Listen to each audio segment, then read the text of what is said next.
Fala galera, sou Pedro Passos, professor de matemática, e hoje nós falaremos sobre plano cartesiano. Antes de começar o assunto, vamos lembrar a importância de saber sistemas de coordenadas.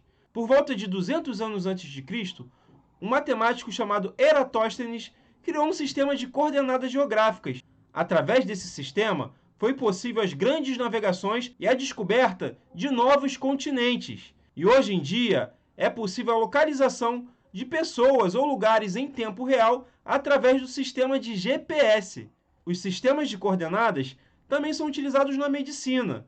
Através de gráficos, nós conseguimos monitorar a nossa saúde. Existem aplicações também na informática. O preenchimento de planilhas eletrônicas, através das coordenadas de linha e coluna, podem gerar gráficos de setores, de colunas e permitem a visualização e elaboração de relatórios. Até nos jogos de tabuleiro, nós utilizamos noções do sistema de coordenadas, visto que para localizar uma peça, nós temos que utilizar como orientação a linha e a coluna que a mesma está posicionada. Sabendo disso, vamos aprender um pouco mais sobre plano cartesiano. Vamos lá? O plano cartesiano foi criado no século XVII por um matemático francês chamado René Descartes. Daí o nome, plano cartesiano. Através dessa invenção, foi possível unir a álgebra à geometria, fazendo com que formas geométricas pudessem ser expressas na forma de equações. E unindo esses dois estudos, surge um novo conhecimento da matemática que é chamado de geometria analítica. Mas não se preocupe, esse conhecimento você só estudará daqui a alguns anos. Mas para isso, é necessário saber muito bem plano cartesiano. Bom, agora vamos ver como é a estrutura de um plano cartesiano. Ele é formado por uma região plana, que é cortado por duas retas perpendiculares entre si. E por elas serem perpendiculares, elas formam ângulos de 90 graus entre si, ou seja, ângulos retos. E essa estrutura dá forma, então, ao plano cartesiano. Essas retas dividem o plano em 4 regiões que são chamadas de quadrantes. Vamos ver como funciona? O primeiro quadrante é o que está na parte superior direita do plano. Já o segundo quadrante é o que está à esquerda do primeiro quadrante. Logo abaixo, encontramos o terceiro quadrante. E à direita, o quarto quadrante. Reparem que essa formação é feita no sentido anti-horário, ou seja, no sentido contrário ao dos ponteiros do relógio. Agora vamos ver o nome dessas retas. Reparem que nós temos duas retas. A reta horizontal é chamada de eixo das abscissas, ou eixo X. Já a reta vertical é chamada de eixo das ordenadas, ou eixo Y. Agora vamos ver o conceito de par ordenado. Um par ordenado tem a seguinte estrutura. Então tem o x e y, onde x é o primeiro elemento do par ordenado, ele pertence ao eixo das abscissas, e y é o segundo elemento do par ordenado, que pertence ao eixo das ordenadas. E cada par ordenado desse corresponde a um ponto no plano cartesiano. E tenham cuidado, eu não posso trocar a ordem. Primeiro eu escrevo x e depois y. Se eu fizer o contrário, eu vou ter uma nova posição no plano. Agora vamos ver os sinais dos pares ordenados no plano cartesiano. Reparem que do lado direito do eixo y, nós temos as coordenadas positivas de x. E acima do eixo x, nós temos as coordenadas positivas de y. Então, no primeiro quadrante, tanto a abscissa como a ordenada são positivas. Agora observem que à esquerda do eixo y, nós temos as coordenadas negativas de x. Então, assim, no segundo quadrante, o x é negativo e o y é positivo. Abaixo do eixo x, nós temos as coordenadas negativas de y. E assim podemos formar os sinais do terceiro quadrante. No terceiro quadrante, tanto o x como o y são negativos. E para concluir, é só observarmos as retas no quarto quadrante. No quarto quadrante, as coordenadas de x são positivas e de y são negativas, finalizando assim os sinais dentro do plano cartesiano. Observem que a interseção entre as duas retas forma um ponto. Ele corresponde ao par ordenado 0, 0, que é a origem do sistema cartesiano. Agora que nós já sabemos toda a estrutura de um plano cartesiano e como funciona um par ordenado, vamos localizar alguns pontos no plano cartesiano. Vamos localizar primeiro o ponto A, que corresponde ao par ordenado 3 e 1. Observem que a primeira coordenada sempre é o x e a segunda coordenada sempre é o y. Primeiro, nós localizamos o 3 no eixo x e traçamos uma reta paralela ao eixo y em direção ao 1. Depois, localizamos o 1 no eixo y e traçamos uma reta paralela ao eixo x em direção ao 3.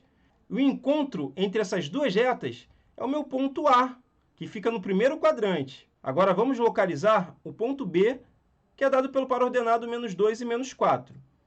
Primeiro eu vou observar o menos 2 no eixo x e vou traçar uma reta paralela ao eixo y indo para baixo. E agora nós identificamos o menos 4 no eixo y e traçamos uma reta paralela ao eixo x para a esquerda. A interseção entre essas duas retas é o meu ponto B, que está localizado no terceiro quadrante do plano cartesiano. Agora vamos ver o ponto C, que é dado pelo par ordenado menos 1 e 2. Então vamos localizar o menos 1 no eixo x e traçar uma reta paralela ao eixo y em direção ao 2. E agora localizamos o 2 no eixo y e traçamos uma reta paralela ao eixo x em direção ao menos 1. Temos assim o ponto C, que está no segundo quadrante do plano cartesiano. Agora vamos ver o ponto D. Ele tem as coordenadas 5 e menos 5.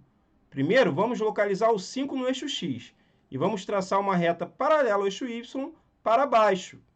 Agora vamos localizar o menos 5 no eixo y e vamos traçar uma reta paralela ao eixo x para a direita.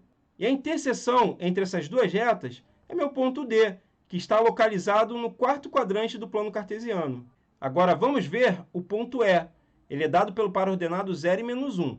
Reparem que o x é zero, ou seja, não terá deslocamento no eixo x, somente no eixo y. Então, a partir da origem, nós traçamos uma reta para baixo e esse ponto ficará em cima do menos 1 no eixo y. Agora vamos ver o ponto F. Reparem que nesse ponto nós temos uma fração. Então, o x é 5 sobre 2.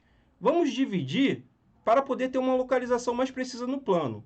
5 sobre 2 corresponde a 2,5, ou seja, está situado entre 2 e 3, bem na metade. E como o y é zero, não terá deslocamento nesse eixo, somente no eixo x. Então, a partir da origem, nós iremos apontar com a reta para a direita, onde está 2,5. E aqui nós temos nosso ponto F, que fica localizado bem no eixo x. Assim, nós conseguimos localizar todos os pontos. Acharam fácil? Lembra que no início eu falei sobre coordenadas geográficas? O funcionamento é bem parecido com o do plano cartesiano, mas tem algumas diferenças que eu vou citar ao longo desse exemplo. O globo terrestre, ou mapa-mundi, é construído sobre um sistema de coordenadas geográficas. Ele utiliza conceitos semelhantes ao do plano cartesiano, observando, porém, as definições de latitude e longitude para a determinação de um ponto. Então, vamos ver esses conceitos. Latitude é a distância medida em graus de um ponto qualquer da superfície terrestre em relação à linha do Equador. A medição é em graus porque a Terra não é plana. A Terra tem um formato arredondado, se aproxima muito de uma esfera. Vamos dar continuidade a essas definições. A linha do Equador é uma linha imaginária. Ela é horizontal e ela passa pelo país Equador, por isso esse nome. Acima da linha do Equador, nós temos o sentido norte e abaixo nós temos o sentido sul.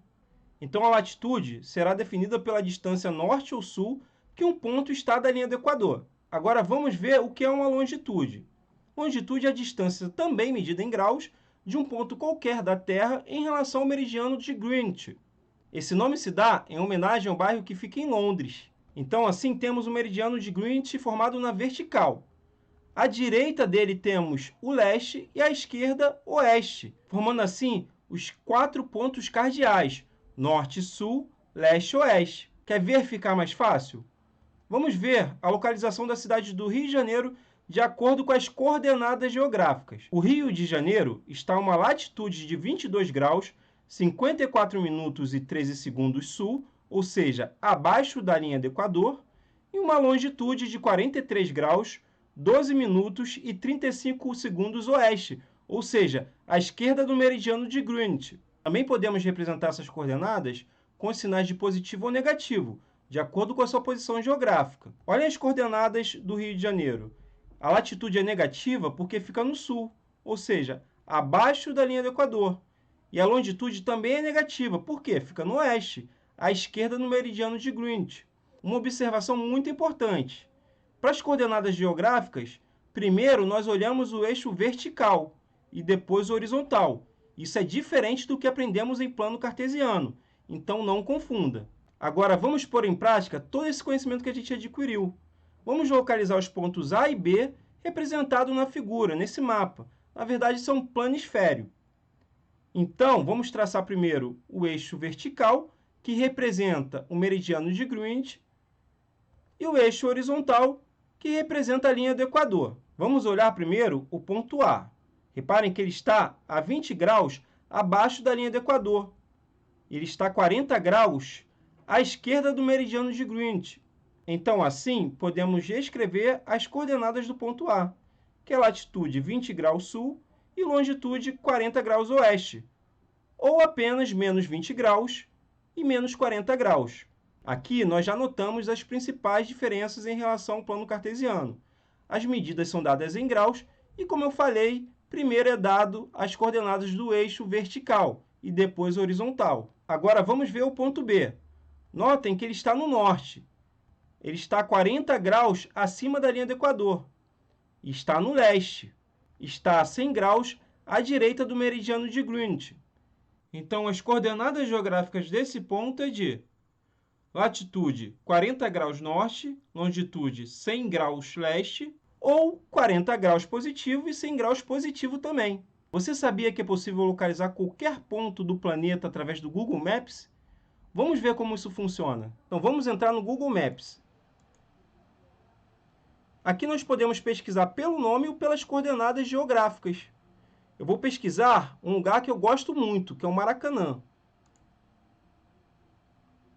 Então, o estádio do Maracanã está localizado aqui.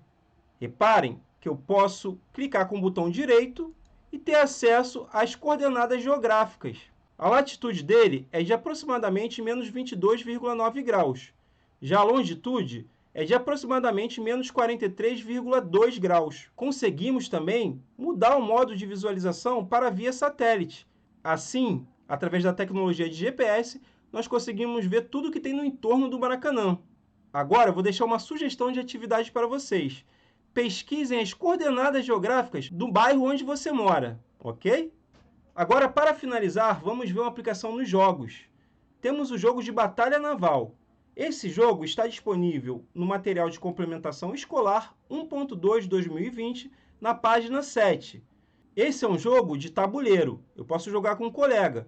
Inclusive, hoje tem versões online também. Então, eu organizo meus navios no meu tabuleiro e eu preciso dar comandos para derrubar os navios do meu colega e ele fará o mesmo para derrubar os meus. Vamos supor que meu adversário lançou o seguinte comando: L9. Reparem que a letra está na horizontal e o número está na vertical.